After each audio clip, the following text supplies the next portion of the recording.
ఇతర శాసనసభ్యులకి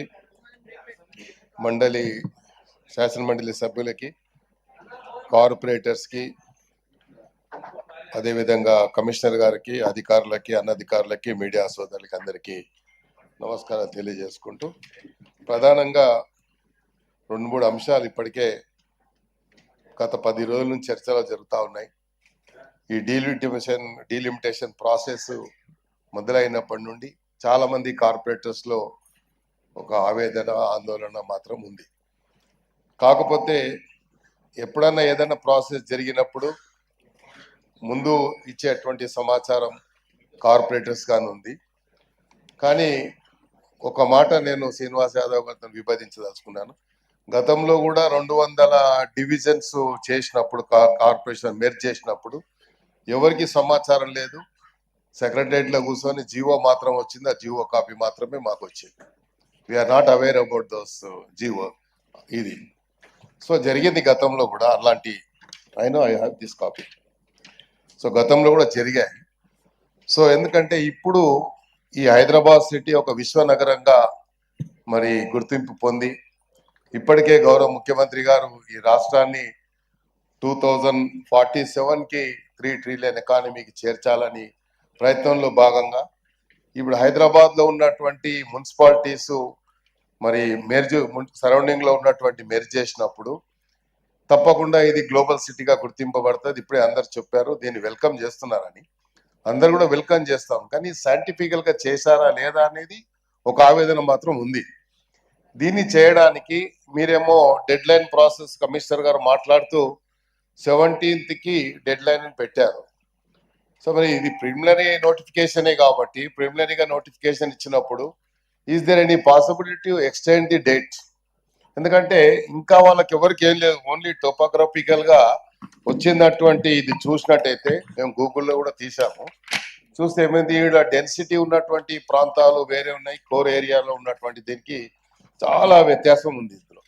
సో ఇక్కడ ఉన్నటువంటి కార్పొరేటర్స్ ఆవేదన ఏంది, ఇప్పుడు వేరియేషన్ ఉండకూడదు, అన్నీ కూడా ఈవెన్ గా ఉండాలి.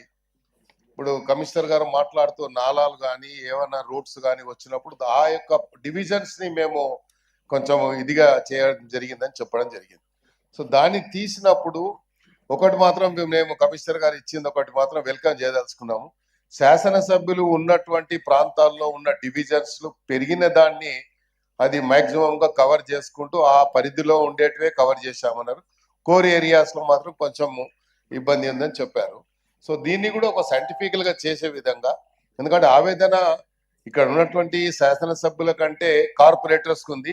కొత్త వాళ్ళు 300 మంది ఇంకా వస్తే ఇంకా 150 మందికి అవకాశం ఇచ్చేటువంటి అవకాశం ఉంది. కాబట్టి మరి ఈ హైదరాబాద్ సిటీ ఇంత పెద్ద ఎత్తున అంటే ఇప్పుడు కేవలం I think if I'm not wrong 650 square kilometres ఉన్నది. మనం ఇప్పుడు 2000 స్క్వేర్ కిలోమీటర్స్ కి వెళ్తా ఉన్నాం. అంటే ఆల్మోస్ట్ ఆల్ సరౌండింగ్ లో ఉన్నటువంటి మొత్తం మున్సిపాలిటీస్ కూడా ఇందులో మెర్జ్ కావడం అనేది, దీనికి యాక్షన్ ప్లాన్ ఏం తయారు చేశారు? దీని యాక్షన్ ప్లాన్ ఏంది? మనం కేవలం వార్డులు పెంచినంత మాత్రాన మరి దీనికి సరిపోతుందా?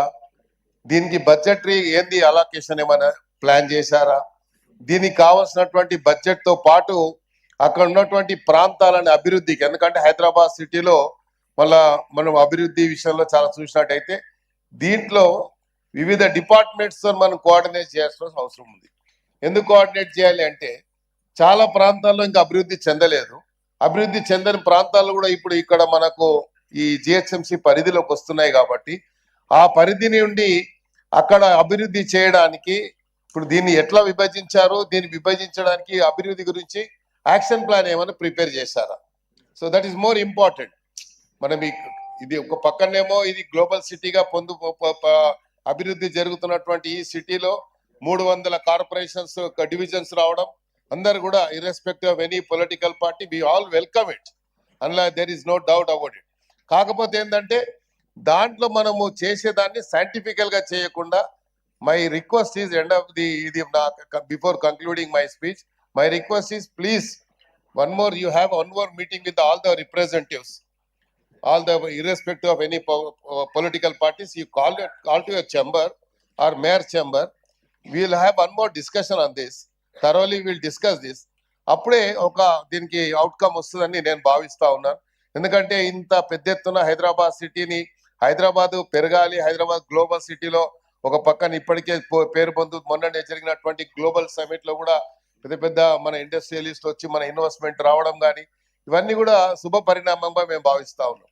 ఇలాంటి తరుణంలో మన అందరితోని మీ ఛాంబర్ లో కానీ కమిషనర్ గారి ఛాంబర్ లో కానీ ఒక మీటింగ్ ఏర్పాటు చేసినట్టయితే దాంట్లో ఇంకా సజెషన్స్ ఉంటే కొంచెం కాన్ఫిడెన్షియల్ గా చెప్పేటుంటే కార్పొరేటర్స్ వాళ్ళ అభిప్రాయాలు కానీ ఇక్కడ మీరు టైం ఇచ్చారు, టైంలో అందరు అభిప్రాయాలు చెప్తారు. చెప్పిన తర్వాత ఎనీవే మీకు మినిట్స్ అయితే ఉంటాయి కాబట్టి మినిట్స్ రాస్తారు కాబట్టి దీన్ని ఎంత లోపల మీరు కంక్లూడ్ చేయగలుగుతారు.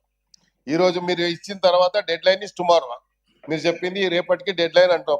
ఆబ్జెక్షన్స్ అన్ని కూడా ఈ objections how you are going to address these objections within 1 day. I don't think you will address these issues. How it is possible also.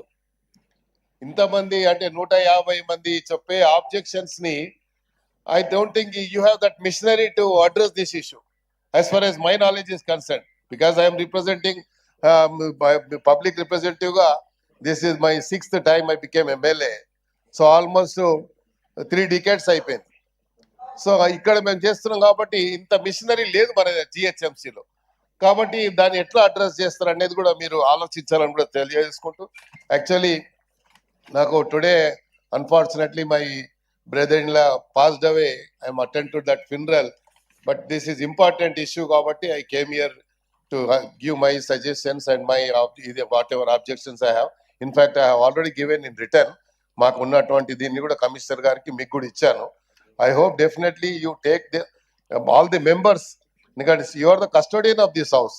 It is your responsibility to address this issue, and also వాళ్ళ రెస్క్యూకు నువ్వు పోవాల్సిన అవసరం ఉంది కాబట్టి మీరు ఆలోచించి నేనైతే we're all definitely welcome this. ఇది ఎందుకంటే ఇంపార్టెంట్ ఇష్యూ కాబట్టి ఈ టైంలో మనం దీని ఆబ్జెక్షన్స్ పెట్టి దీన్ని ఆపాలని ప్రయత్నం ఎవరికి లేదు. సైంటిఫికల్ గా చేశారు. ఇప్పుడే మా బీజేపీ మిత్రుడు చెప్పాడు, సైంటిఫికల్ గా చేశారు. అలా చేస్తే మమ్మల్ని ఎందుకు పరిగణలోకి తీసుకోలేదు, మమ్మల్ని ఎందుకు కాన్ఫిడెన్స్ తీసుకోలే ఆవేదన ఇప్పుడే శ్రీనివాస్ యాదవ్ గారు కూడా చెప్పారు.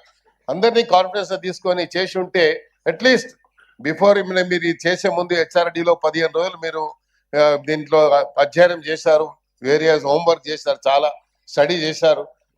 చేసింది చాలా సంతోషమే, అది వెల్కమ్ చేస్తాను. బట్ బిఫోర్ మీరు ప్రిపేర్ చేసే ముందు ఒక్క మీటింగ్ మీరు పెట్టి ఉంటే, just we're going to take up this issue అని చెప్పి ఒక మాట చెప్పి ఉంటే, and before that only we would have given our suggestions, మేము ఇచ్చేవాళ్ళము. Anyway better late than never. ఇప్పుడు అయినా లేట్, తొందర ఏం లేదు, ఇప్పుడు అయిపోయింది ఏం లేదు. బట్ ఈవెన్ కూడా మేము తర్వాత కూడా అవసరం ఉంటే రేపటి లోపల కూడా ఇంకేదైనా ఉంటే మేము we're anyway working on it. మా టీం పెట్టాము, they are all working on it. మా నియోజకవర్గాలు మేము చేసుకుంటున్నాము. కార్పొరేషన్ లో వాళ్ళ డివిజన్స్లలో కూడా వాళ్ళ ఏదైనా పక్క ఏరియా డివిజన్ కలిసింది అనుకోండి, వాళ్ళ యాంగ్జైటీ పెరిగిపోతాం. మాకెట్లా పక్క డివిజన్ లో మాకు గుడ్ విల్ ఉండేది, మాకు చేసిన పనులు ఇప్పటిదాకా మేము చేసిన డివిజన్ లో మేము పని చేసాం కాబట్టి అక్కడ మాకు గుడ్ విల్ ఉంటుంది కాబట్టి అక్కడ మేము ఓవర్కమ్ అవుతాం అనేది ఒక కాన్ఫిడెన్స్ ఉంటుంది. వేరే ఏరియా కలిసినప్పుడే వాళ్ళకు ఇబ్బంది వస్తుంది కాబట్టి అది కలిసే ముందు ఎలా కలుస్తుంది అనేది వాళ్ళ సజెషన్స్ ఇచ్చారు. అగైన్ మళ్ళీ ఒకసారి తీసుకోవాలని కూడా ఈ సందర్భంగా తెలియజేసుకుంటూ, ఐఎమ్ సారీ, నాకు వెళ్ళాలి కాబట్టి Anybody from MIM wants to speak? Yes.